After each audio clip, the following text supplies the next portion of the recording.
What is up, YouTube? Welcome back to another video. For those of you that are new to the channel, my name is Ethan, and on this channel we cover a lot of different topics, from parenting to being a better spouse, to fitness, and I do touch on my personal journey with mental health. So these are the different avenues that we kind of go down. And today I am doing a video on imposter syndrome, specifically when it comes to parenting. So I'm going to give 5 tips on how you can kind of combat that imposter syndrome when you feel like you're not good enough for the role of parenting. So we're going to jump into this, and I'm going to start with tip number 1. So tip number 1 is practicing self-compassion. So this can be a very tricky one. I know I struggle with this one a lot. So I am my worst critic. I am so hard on myself sometimes.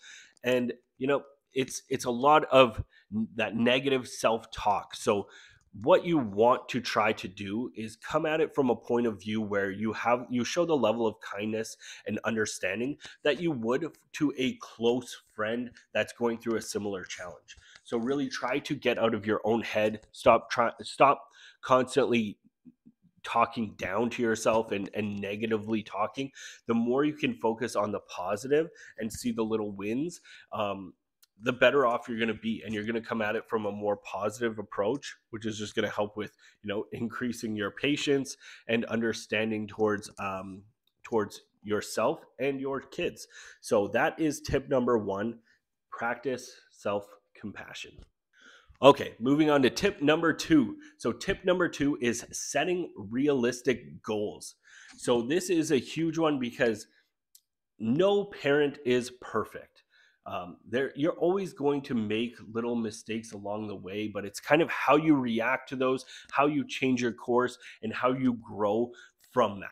So, understand that, there's going to be some speed bumps, but as long as you have that realistic goal of, I'm going to be mindful, I'm going to be in the moment, I'm going to listen, I'm going to try to empathize, it's going to make it that much easier, especially nowadays with social media.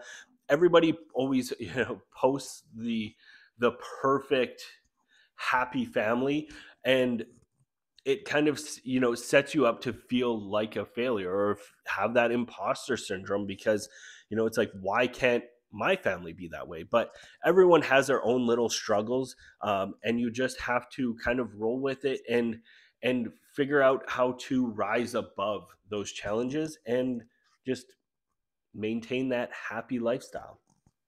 Okay, so tip number 3 is focus on your strengths. So by this I mean, find what you find your find what you think you're best at. What are your best qualities in terms of parenting? So are you very creative? Do you do a lot of arts, crafts, things like that? That could be a strength that you focus on. Are you funny? Are you a good listener? What is it about you that makes you a good parent? So find your strengths, and then that's just going to help to boost your confidence. So that being said, don't neglect your weaknesses. Still try to grow, but at the same time, knowing what your strengths are and seeing kind of listed, even if you write it down or put it on a little poster, whatever it may be, just having the reminder that, what, I may not get everything right, but I'm a good listener, I am a creative parent, whatever it may be. Just having those constant reminders is just going to help to boost the confidence a little bit and kind of push that imposter syndrome to the back of your mind. Okay, tip number 4 is seek support when you need it. So there are a lot of resources out there. So, I mean, you can lean on your partner or maybe a close friend when you're having these challenges of inadequacy and imposter syndrome, and just they can be there to support you and help rise you back up and build that confidence to show you that, you're doing things right.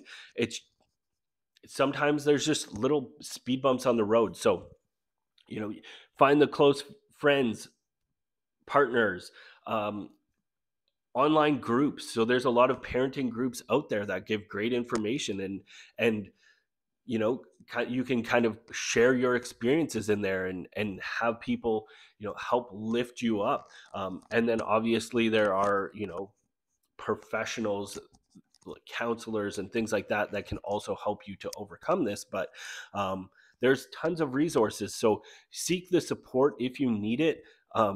It's going to just improve you, and knowing that you have people behind you that are going to be there to help when you need it is just so uplifting. So seek support when you need it. Okay, and that brings us to the last tip of this video. So, tip number 5 is going to be practicing mindfulness. So, when it comes to mindfulness, you want to try to be in the moment, be present. And I find when I am able to actually disconnect from all the stresses and the worries out there and just focus on the here and now and being present with my children, those tend to be the times that we end up making core memories, or I have a lot more patience because you know what, this is all I'm focused on. It's when I'm trying to multitask, when I'm trying to do other things, um, while also trying to pay some attention to my kids, that I tend to get more anxious. I get shorter with them. Sometimes I'll snap. Those so the more mindful you can become and the more in the moment, and it's not always going to be possible, but the more you practice it, the easier it becomes to get into that mindful experience.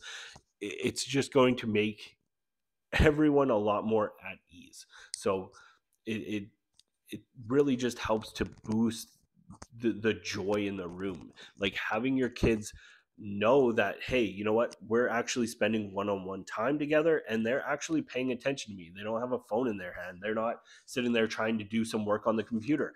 They're 100% focused on just the experience at hand.